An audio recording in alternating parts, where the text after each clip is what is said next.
নমস্কার বন্ধুরা, আমি হাউসওয়াইফ গীতার কিচেনে আপনাদেরকে আবারও স্বাগত। তো বন্ধুরা, চলে এলাম নিত্যদিনের মতো আরও একটা নতুন রেসিপি নিয়ে। তো বন্ধুরা, নিশ্চয়ই সবাই ভালো আছেন। আর বুঝতেই পারছেন, সকাল সকাল চলে এসেছি, ভগবানকে দর্শন করে নিয়েছি, একটু গোপাল সোনাকে আদরও করে নিলাম, তারপরে চলে যাচ্ছি রান্নার কাজে। আর সকাল সকাল ভগবানকে আর আমার গোপাল সোনাকে দর্শন না করলে দিন ভালোই যায় না। তো যাই হোক, আজকে যে রান্নাটা করতে চলেছি খুবই একদম দারুণ রান্না। তো এই রান্নাটার জন্য কিন্তু যে উপকরণগুলো দেখাচ্ছি এগুলো কিন্তু খুবই দরকার, আর না হলে কিন্তু রান্নাটা হবে না। তো এখানে দেখতেই পাচ্ছেন আমি 4-5টা টমেটো নিয়েছি, কেটে নিয়েছি। আর হচ্ছে 25 থেকে 30 গ্রামের মতো একটুখানি মিষ্টি কুমড়ো নিয়েছি, আর একটা ক্যাপসিকাম নিয়েছি। ক্যাপসিকামটা গোটাটাই লাগবে, তবে অর্ধেকটার মানে 4 ভাগের 3 ভাগটা কেটে নিয়েছি আর 1 ভাগটা রেখে দিয়েছি। তো যাই হোক, এগুলো ছোটো ছোটো টুকরো করে কেটে নিয়েছি। নেওয়ার পরে আমি সবার প্রথমে এগুলোকে একটা মিক্সি জারের মধ্যে নিয়ে নিলাম, আর হচ্ছে পেস্ট করে নেব। তার মধ্যে এক টুকরো আদা নিয়েছি, কয়েকটা কাঁচা লঙ্কা নিয়েছি। তবে যে যেমন ঝাল খেতে পছন্দ করেন সেভাবে ঝালটা নেবেন। আর এই রেসিপিটা একটু ঝাল ঝাল মিষ্টি মিষ্টি টক টক হবে। তো দেখতে পাচ্ছেন আমি কিন্তু করে নিয়েছি মিক্সির মধ্যে পেস্ট। আর হচ্ছে এটা কিন্তু 2 থেকে 3 বারে আমি মিক্সির মধ্যে পেস্ট করে নিয়েছি, যেহেতু অনেকগুলো ছিল। তো এই রেসিপিটার মধ্যে লাগছে পনির, আর এখানে 2 কিলো দুধের পনির রয়েছে। তো পনিরটা একটু আমি বড় বড় করে কেটে নিয়েছি, দেখতেই পাচ্ছেন। আর কিভাবে করতে চলেছি সম্পূর্ণ ভিডিওটা আপনারা কিন্তু আমার সাথে থাকবেন, নইলে কিন্তু মিস করবেন, আর হচ্ছে বুঝতে পারবেন না কি করে করছি। তো যাই হোক বন্ধুরা, এই রেসিপিটা করার জন্য আমার একটুখানি কর্নফ্লাওয়ার লাগবে। আর কিছু কিছু জিনিস আছে যে মানে জিনিস বলতে কি, কিছু কিছু রান্না আছে যে রান্নাতে দিলে ভালো লাগে খেতে। তবে আজকের এই রান্নাটার মধ্যে না কর্নফ্লাওয়ারটা দিলেই ভালো লাগে খেতে। আপনারা চাইলে বেসন বা ময়দা দিয়েও করতে পারেন, তবে কর্নফ্লাওয়ারটা দিলে খেতে ভালো লাগে। আর এরকম রান্না তো আমরা প্রতিদিন খাই না, তবে যদি আপনাদের বাড়িতে কর্নফ্লাওয়ারটা নাও থাকে তাহলে আপনারা বেসন দিয়ে করতে পারেন, টেস্ট একই হবে। তো যাই হোক বন্ধুরা, আমি এই কর্নফ্লাওয়ারের মধ্যে নিয়ে নিলাম পরিমাণ মতো লবণ, হলুদ, একটু জিরের গুঁড়ো, ধনের গুঁড়ো, আর একটুখানি গরম মশলার গুঁড়ো। এখন আমি নর্মাল জল দিয়ে এটাকে একটুখানি মেখে নেব, আর মাখাটা একদম পাতলা করে করব। তো ফিরে আসছি কিভাবে আমি এই গোলাটা করেছি। তো দেখতেই পাচ্ছেন কিভাবে পাতলা করে করে নিয়েছি। আর এখন একটা কড়াইয়ের মধ্যে আমি তেল দিয়ে দিলাম। তো প্রথমে তেলটাকে ভালো করে গরম করে নেব, তারপরে গ্যাসের জালটাকে মিডিয়াম করে রাখবো। রাখার পরে কর্নফ্লাওয়ারের মধ্যে চুবিয়ে এই পনিরগুলোকে আমি ভেজে নেব।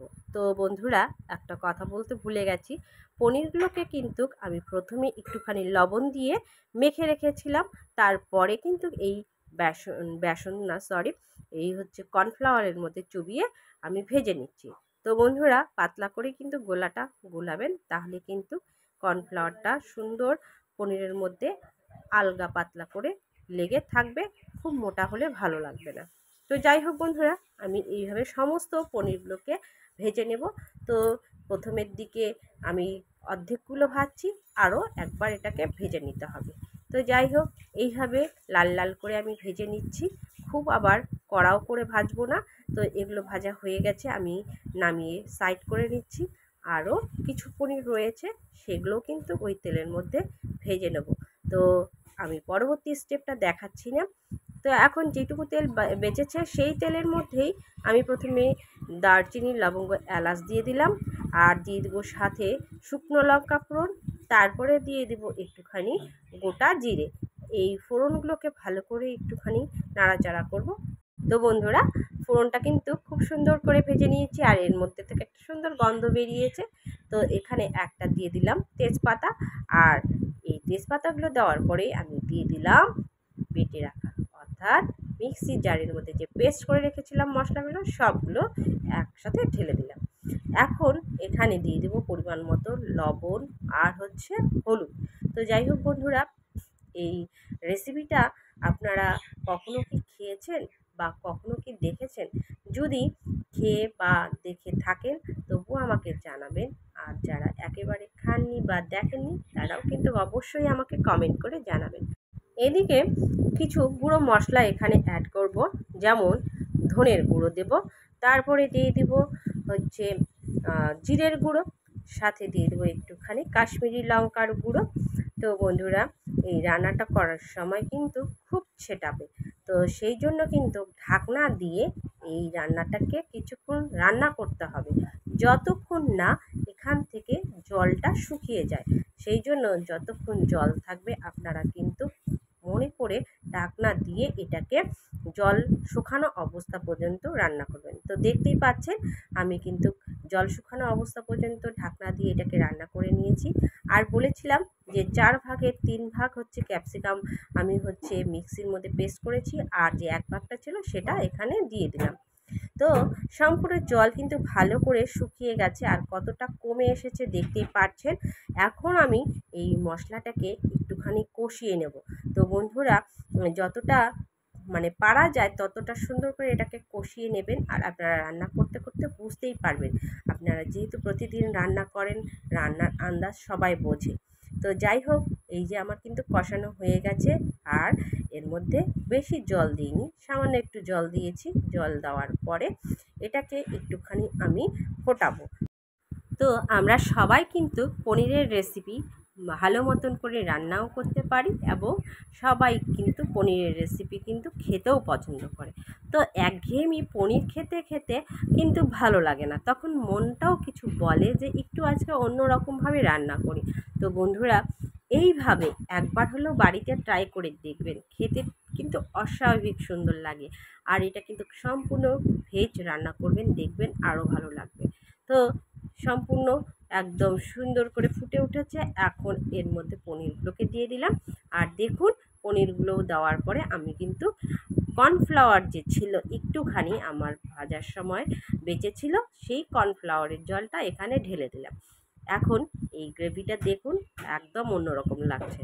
তো এটাকে এই জাস্ট 1 মিনিটের মতন একটু নাড়াচাড়া করে নিয়েছি, আর দেখুন দেখতে কতটা সুন্দর লাগছে। তবে এই রান্নাটার মধ্যে বাটার দিলে খেতে খুব ভালো লাগে। তো আমি এখানে বাটার দিলাম, আপনারা চাইলে ঘিও দিতে পারেন। আর হচ্ছে নামানোর আগে আগে আপনারা গরম মশলার গুঁড়োও দিতে পারেন। আমি গরম মশলার গুঁড়ো ব্যবহার করছি না, আমি এখানে একটা মশলা ব্যবহার করছি, যে মশলাটা আমি বাড়িতে সবসময় করে রাখি। তো এখানে হচ্ছে যেমন ধনে, জিরে, তারপরে জয়ত্রী, তারপরে এদিকে গরম মশলা সব গোটা গোটা ছিল, এমনকি তেজপাতা সব কিছু ভেজে নিয়ে গুঁড়ো করে নিয়েছিলাম, সেই গুঁড়ো মশলাটা এখানে দিয়ে দিলাম। আর একটু নামানোর আগে আগে চিনি দিয়ে দিলাম। চিনিটা আপনারা দেবেন, দেখবেন খেতে ভালো লাগবে। আমি তো এখন অনেক রান্নার মধ্যে চিনি দেই না, কিন্তু কিছু কিছু রান্নার মধ্যে চিনি না দিলে একদম ভালো লাগে না, যেহেতু এখানে টমেটোটা বেশি পড়েছে সেই জন্য চিনিটা দিলে ভালো লাগবে খেতে। তো আমার রান্নাটা একদম রেডি। এখন আমি অন্য পাত্রে ঢেলে নিচ্ছি। তো বন্ধুরা, দেখতেই পাচ্ছেন সবজিটা কতটা দেখতে ভালো লাগছে, আর এটা খেতে কিন্তু দারুণ। আর এই রেসিপিটা যে কোনোর সঙ্গে, ভাত বলুন, রুটি বলুন, পরোটা বলুন, আর লুচিই বলুন, সব কিছুর সঙ্গে কিন্তু একদম ভালো যায়। তো আপনারা অবশ্যই বাড়িতে ট্রাই করবেন, আর ট্রাই করে খেয়ে আমাকে জানাবেন কেমন লেগেছে খেতে। তো আমার এই রেসিপিগুলো যারা দেখছেন তাদেরকে অসংখ্য ধন্যবাদ, আর যারা নতুন করে দেখছেন তাদেরকে অবশ্যই বলবো, বন্ধুরা তোমরা আমার এই চ্যানেলটাকে অবশ্যই লাইক, শেয়ার আর সাবস্ক্রাইব করে দেবেন, আর সাথে বেল আইকনটি যে আছে সেটিকে ক্লিক করে দেবেন, যাতে করে আমার এই ভিডিওগুলো আপনাদের কাছে খুব সহজে পৌঁছে যায়। তো বন্ধুরা, সবাই ভালো থাকবেন, সুস্থ থাকবেন, আর আমার পাশে এইভাবে অবশ্যই থাকবেন। তো দেখা হচ্ছে পরবর্তী ভিডিওতে।